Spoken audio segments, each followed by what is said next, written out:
बिस्मिल्लाहिर्रहमानिर्रहीम। अस्सलाम वालेकुम। एक मर्तबा अल्लाह ने हजरत इस्राइल अलैहिस्सलाम से दरियाफ्त किया कि ऐ इस्राइल, आज तक जिन लोगों की रूह तूने कब्ज की है उनमें से किसी पर तुझे रहम भी आया?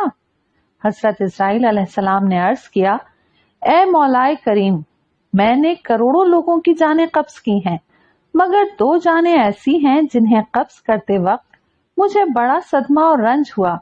अगरचे मैंने तेरे हुक्म की तकमील की, मगर निहायत ही दुख के साथ। वाकया कुछ इस तरह है कि एक कश्ती में बैठे कुछ लोग एक दरिया पार कर रहे थे कि नागहां कश्ती पानी की तूफानी लहरों में आकर गर्क हो गई। उस कश्ती में एक औरत भी अपने शीरख्वार बच्चे के साथ सफर कर रही थी।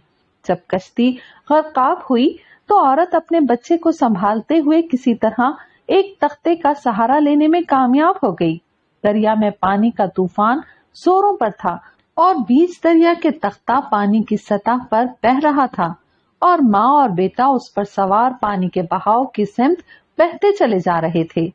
इस्राइल अलैहिस्सलाम कहते हैं, ऐ मौला करीम, तेरा हुक्म हुआ कि माँ की जान कब्ज कर ली जाए और मैंने माँ की जान उस तख्ते पर निकाल ली। मेरे लिए परेशान कुन बात ये थी कि माँ मर चुकी है और बच्चा एक टूटे हुए तख्ते पर सवार है और तख्ता पानी की लहरों के रहमो करम पर है, जो कभी भी किसी खतरनाक लहर की जद में आकर उलट सकता है। अब बच्चे का क्या हशर होगा? कैसा बेबसी का मुकाम था कि बच्चे के लिए ना खुराक का इंतजाम है और ना किसी निगरान का बंदोबस्त। पानी की सतह पर बहते बहते ये तख्ता एक बस्ती की हुदूद में दाखिल हो गया। पंघट पर दरिया के किनारे कुछ धोबी कपड़े धो रहे थे। अचानक एक की नजर उस बच्चे पर पड़ी तो वो लोग दरिया में कूद गए और तख्ते को किनारे खींच लाए। ये माजरा देखकर सब हैरान हुए कि माँ मर चुकी है, बच्चा बेयारो मददगार तख्ते पर जिंदा सलामत है। वो लोग बच्चे को लेकर बस्ती में आए और फिर उसे अपने सरदार के पास ले गए। इत्तेफाक से सरदार बे औलाद था। इतना खूबसूरत बच्चा देखकर सरदार का दिल पसीज गया और उसने बच्चे को अपना बनाकर उसे अपनी निगरानी में ले लिया। ये बच्चा जब 8-9 साल की उम्र का हो गया तो एक दिन अपने साथी बच्चों के साथ खेल रहा था। इतने में बादशाह वक्त की सवारी की आमद का शोर उठा। बादशाह की शान शौकत से मरूब होकर उसके कारिंदों की डांट टपट से बचने की खातिर सब लोग इधर उधर भाग गए, मगर ये बच्चा निडर और बेबाक सड़क पर अकेला खड़ा रहा। उनमें से एक सिपाही को रास्ते में सफर के दौरान कहीं से सुरमे की एक अजीब और गरीब डिबिया मिल गई थी। इत्तेफाक से उस सिपाही की नजर कमजोर थी और उसको ऐसे सुरमे की बहुत ज्यादा जरूरत थी जो आंखों में डालने से बीनाई को बेहतर कर देता। लिहाजा उसने वो सुरमा बाहिफाजत अपने पास रख लिया, लेकिन आंखों में लगाने से कहीं उसकी बची कुची बीनाई भी न जाती रहे, उसने ये सुरमा पहले किसी और पर आजमाने का फैसला किया। चनाचा जब ये ख्याल उस सिपाही के जहन में आया तो करीब ही वो यतीम बच्चा खड़ा था। सिपाही ने सुरमे की जांच करने के लिए जो ही सिलाई बच्चे की आंखों में फेरी तो उसे जमीन की तह में मौजूद चीजें भी नजर आने लगीं। उसने देखा कि जमीन के अंदर बहुत से खजाने पोशीदा हैं। बच्चा मक्कार था। उसने चीखना चिल्लाना शुरू कर दिया कि सुरमा लगाने की वजह से मेरी आंखों में शदीद तकलीफ पैदा हो गई है। बच्चे की चीखो पुकार सुनकर सिपाही ने सुरमे की डिबिया फेंकी और चलता बना। शाही काफला गुजर जाने पर बच्चा सुरमे की डिबिया उठाकर घर पहुंचा और खुशी खुशी सरदार को सारा वाकया सुनाया। सरदार बड़ा खुश हुआ। उसने कहा कि हमारे पास आदमियों और गधों की कमी नहीं, तुम सुरमा लगाओ, हम तुम्हारे साथ चलते हैं। जहाँ कहीं खजाना पाओ तुम हमें बता देना, हम निकाल लेंगे। चनाचा ऐसा ही हुआ। बच्चे की निशानदही पर वो लोग खुदाई करके खजाना निकालने लगे और थोड़े ही अरसे में साहिब सरवत बन गए। बच्चा जवान हुआ तो उसने परपुर्जे निकालने शुरू कर दिए। उनके पास दौलत की फरावानी हो चुकी थी। जमीन के तमाम पोशीदा खजाने उसकी नजरों में थे। उसने आहिस्ता आहिस्ता बहुत से आदमी अपने साथ मिला लिए और अपनी ताकत में रोज बरोज इजाफा करना शुरू कर दिया। उसने कुर्बो जवार के तमाम सरदारों को जेर किया और खुद सरदार बन बैठा। धीरे धीरे वो इस कदर मजबूत और ताकतवर हो गया कि उसने बादशाह के साथ भी टक्कर ले ली और उसे मगलूब करके खुद बादशाह बन गया। उस बादशाह को शद्दाद और उसकी कौम को कौम आद के नाम से याद किया जाता है। कौम आद मौजूदा यमन और अमान के इलाके में कोई 8,500 साल कबल आबाद थी। अल्लाह ताला ने उस कौम को मालो औलाद, सरसब्ज खेतों और तरह तरह की नेमतों से नवाज रखा था, लेकिन अपने बादशाह की तरह रियाया भी अल्लाह ताला की सरकश थी।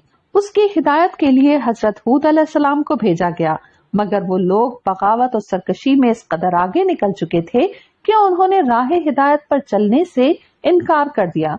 हजरत हूद अलैहिस्सलाम शद्दाद को अक्सर तौहीद की दावत देते रहते थे। एक दिन शद्दाद ने हजरत हूद अलैहिस्सलाम से पूछा कि अगर मैं आपकी बातों पर ईमान ले आऊं तो अल्लाह मुझे क्या देगा? हजरत हूद अलैहिस्सलाम ने फरमाया कि अगर तू ईमान ले आए तो अल्लाह तुझे जन्नत अता करेगा। शद्दाद ने हजरत हूद अलैहिस्सलाम से जन्नत के औसाफ बयान करने के लिए कहा। शद्दाद जब जन्नत का नक्शा और उसकी नेमतों के अहवाल के बारे में सुन चुका तो बदबख्त कहने लगा, ये कौन सी बड़ी बात है, ऐसी जन्नत मैं भी बना सकता हूँ, मुझे अल्लाह की जन्नत की जरूरत नहीं। अज़ां बाद उसने अपनी सल्तनत के नामी गिरामी मेमार इकट्ठे किए और इरम के मकाम पर जन्नत अर्जी की तामीर शुरू कर दी। सबसे पहले उसने एक मजबूत फसील की तामीर का काम शुरू किया और फिर उसने उसके अंदर शहद, दूध और पानी की नहरें भी रवां कर दी और दुनिया जहान के दरख्त, पौधे और फूल लगवा दिए। कहा जाता है कि कौम आद बुलंद सुतूनों पर महलात बनाने की माहिर थी। शद्दाद की जन्नत बनाने में ये फन उरूज पर था। रेत के टीलों के दरमियान बुलंद सुतून खड़े किए गए और उन सुतूनों पर सोने और चांदी की इमारतें तामीर की गईं। शद्दाद ने फैसला किया कि वो अपनी इस जन्नत में उस वक्त कदम रखेगा जब ये मुकम्मल तौर पर तैयार हो जाएगी। फिर वो वक्त आ गया जब मेमारों ने उसे जन्नत की तकमील की इत्तला दी तो उसने एक आलीशान लश्कर तैयार किया और पूरे जाहो जलाल और करोफर के साथ अपनी तैयार करदा जन्नत के नजारे के लिए निकल खड़ा हुआ। उधर हजरत हूद अलैहिस्सलाम ने अल्लाह ताला से दुआ की कि शद्दाद को अपनी खुद साख्ता जन्नत देखना नसीब ना हो। अल्लाह ताला ने ये दुआ कबूल की और शद्दाद को भी ये वईद सुनाई। शद्दाद ने 3 शराइत पूरी करने के लिए कहा, अगर मेरी जान तुम्हारे खुदा के हुक्म से कब्ज होनी है तो मुझे मौत उस वक्त आए जब ना मैं अपनी जन्नत के अंदर हूँ और ना बाहर। मुझे मौत उस वक्त आए जब ना मैं जमीन पर हूँ और ना आसमान पर। फरिश्ता मेरी जान उस वक्त कब्ज करे जब ना दिन हो और ना रात। शद्दाद जब अपनी तैयार करदा जन्नत के पास पहुंचा तो सूरज आधा अंदर था और आधा बाहर। अभी उसके घोड़े के अगले पांव खुद साख्ता जन्नत के अंदर थे और पिछले पांव बाहर के।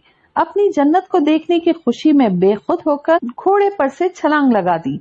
अब ये जमीन पर था ना आसमान पर कि फरिश्ता अजल आन पहुंचा और शद्दाद की तीनों बातें पूरी हो गईं और फरिश्ते ने उसकी जान कब्ज कर ली।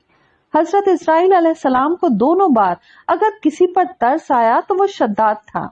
एक बार जब वो यतीम होकर दरिया की मौजों की रहमो करम पर था और दूसरी बार जब उसने इतने जतन करके अपने लिए जन्नत बनवाई मगर मौत ने उसको देखने की मोहलत भी न दी। हक ताला ने फरमाया, ये वही बच्चा है जिसकी माँ तख्ते पर मर गई थी और उस पर तुझे तरस आया था।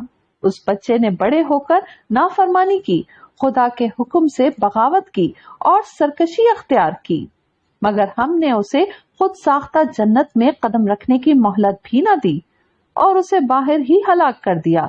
उसी जन्नत के बारे में मशहूर है कि वो दुनिया में मौजूद है मगर इंसान की नजरों से ओझल है।